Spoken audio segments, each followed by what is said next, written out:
I'm diving deep into what's really holding back growth in churches today, and I'm challenging myself to uncovering the truth behind it all. And this is all part of a little series I'm titling, Get Your Butt to Church. But first, let's start with the word from our sponsor, the Bible. Hebrews 10:24 says, "Let us think of ways to motivate one another to acts of love and of good works.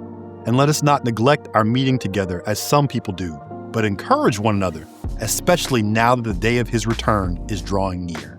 He talks about coming together, creating church community. And spiritual growth is the heartbeat of any church community. It's what brings people together, strengthens their faith, and develops them in their walk with God. But if we're honest, we know many churches are struggling to foster growth. One major issue is the lack of engagement.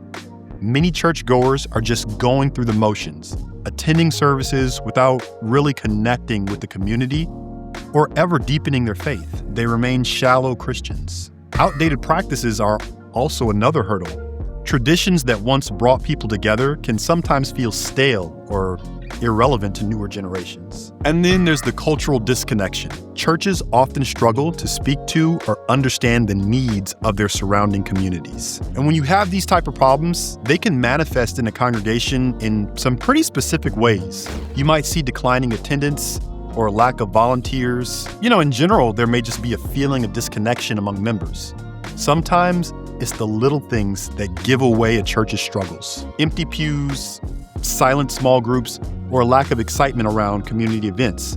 When people don't feel seen, heard, or connected, their spiritual growth stalls. And see, here's where it's important to just kind of zoom out for a moment. There's a sociologist named Robert Putnam who wrote a book called Bowling Alone. His core idea is that American life has quietly lost something called social capital. And social capital is simply the trust, relationships, and shared life that once held communities together. See, people didn't stop believing in things.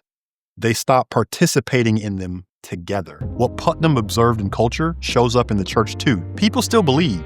In fact, many still identify as Christian, but faith becomes private instead of communal, and attendance replaces belonging. Sunday services begin to replace shared life, and slowly you lose community. What's also concerning is how these challenges affect not just the individual, but again, the community as a whole. When a church isn't growing spiritually, it can't effectively serve its community or live out its mission in a meaningful way. It's almost like a muscle that isn't being used, right? Without consistent engagement, it begins to weaken, lose purpose, it starts to atrophy, and then it can't support what it's meant to carry. So, what's the solution? I believe one key insight is reclaiming and then reimagining what community actually looks like. In a world where people are more isolated than ever, churches have a unique opportunity to do what they once did best: build real relationships, restore trust, and create spaces where people actually belong. And that starts by recognizing that community today has to be intentional. Busyness is real. And exhaustion is real, and connection can't be assumed anymore. This means focusing on relationships, small groups, shared meals, personal discipleship, rather than relying solely on Sunday services. It also means being willing to adapt how we engage people without compromising what we actually believe and preach. Another crucial element is authenticity. Nothing says real like real. People can spot a fake from a mile away. Trust in institutions has declined across the board, and churches, honestly, they feel that tension too.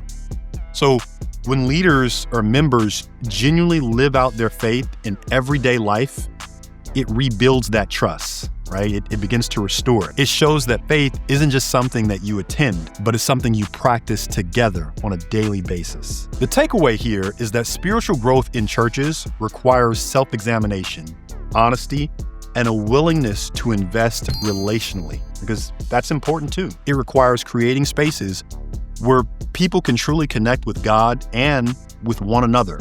Bowling Alone reminds us that people are lonely, but it also reminds us of something hopeful.